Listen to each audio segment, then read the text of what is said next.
All right. Escape the Matrix, emergency reading.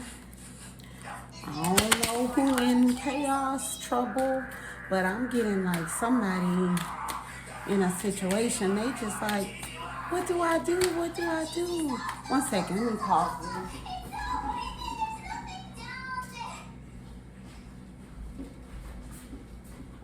Look, those fell out. I don't know what happened. But it's something like, somebody's like, oh, well, she only posts once a day. Thank you. I vow to myself, even if I have 1 subscriber, even if I have no subscribers, even if you don't subscribe, but if I see 1 view, no subscribers, I'll keep posting these videos. I hope they help. Take what resonates, leave the rest behind. Somebody is like, oh no, she only posts once a day. I have conflict. Trusted companion in reverse. A change in direction. Someone doesn't know what to do. They're in conflict with a trusted companion in reverse because they have changed directions. So someone's looking for advice. There's no right or wrong advice. I'm trying to think. I really don't have very many people that I consider friends. But I was very close to a sibling that betrayed me horribly. I myself, this sibling I'm talking about committed crimes against me.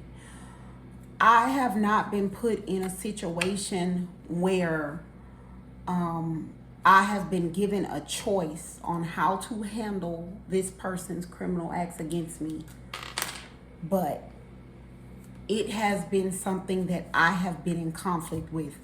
Whoever I'm talking to, you may be in that sort of situation where someone that was previously a trusted companion, first of all, you're finding out you can't trust them, but this is someone that you have a years long connection, over a decade. You are in conflict because there's been a change in direction in you all's relationship.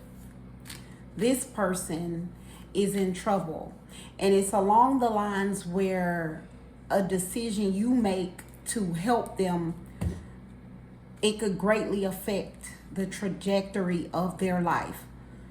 So like I'm getting is something like this person may have been involved in some criminal activity. You have been deemed to be someone who is not involved. This person is wanting to come to you and say something like an alibi. Well, they know you aren't involved. Tell people that I was with you, or tell people that I wasn't in the group that was committing crimes, something like that. My first piece of advice and how I handle situations like this is, first of all, if you have to sin, that is the wrong option. Lying is a sin.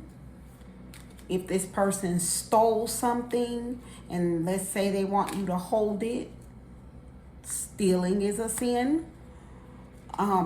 That's the first thing. If you have to sin in order to help this person, that is the wrong answer. The next thing, crimes.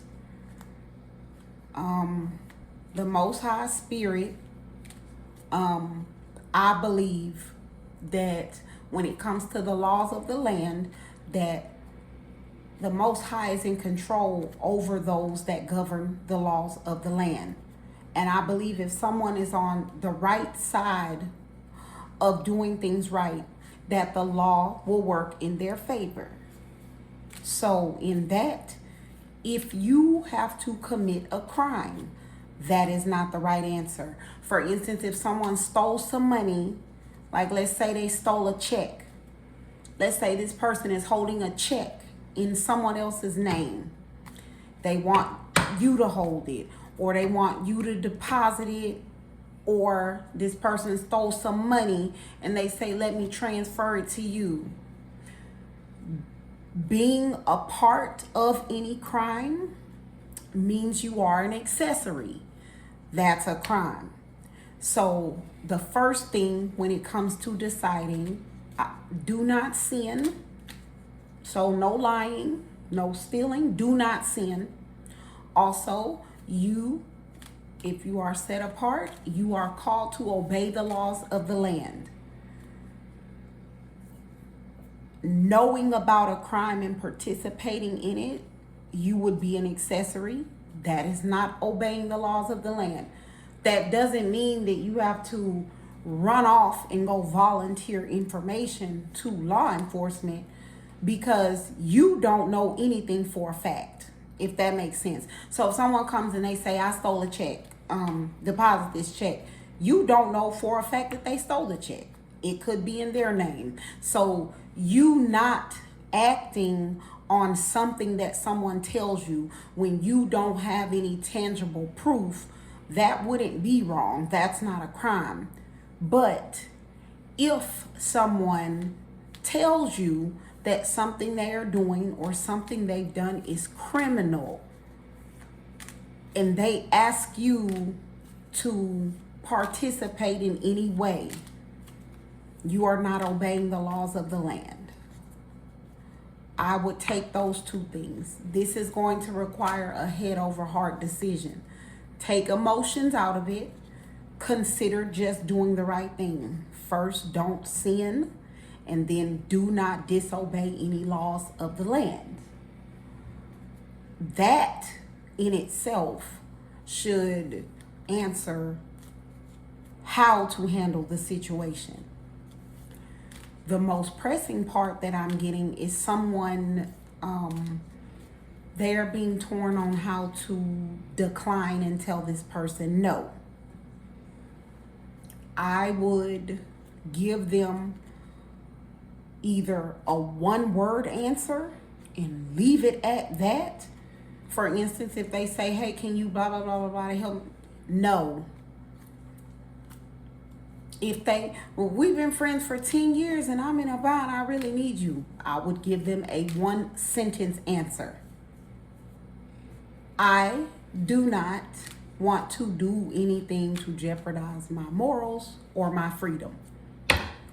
If somebody who feels like they're your trusted companion can't understand something like that, then they should have never been your trusted companion in the first place. There should be nobody in this world who feels like they care about you, where if you say, I don't want to do anything that jeopardizes my morals or my freedom, that they want to go back and forth, if that makes sense. So like I said, I was considering how I would handle, this sibling that betrayed me, that committed criminal acts against me. Whatever I choose to do, I will not sin and I will not break the law. It's not a sin and it's not breaking the law to stay out of it and let people deal with the consequences of their actions. Like I said, if you're looking for advice on what to say, one word answer. Whatever they ask you to do, no. It doesn't have to be verbatim what I'm saying. If they go on a tirade, I'm in a bind. One sentence answer. I do not want to do anything to jeopardize my morals or my freedom. If they are in a situation where their freedom is being threatened, they should understand why you wouldn't want to be in that situation if they care about you. I'm getting that's really it. So good day. I hope it helps. God bless.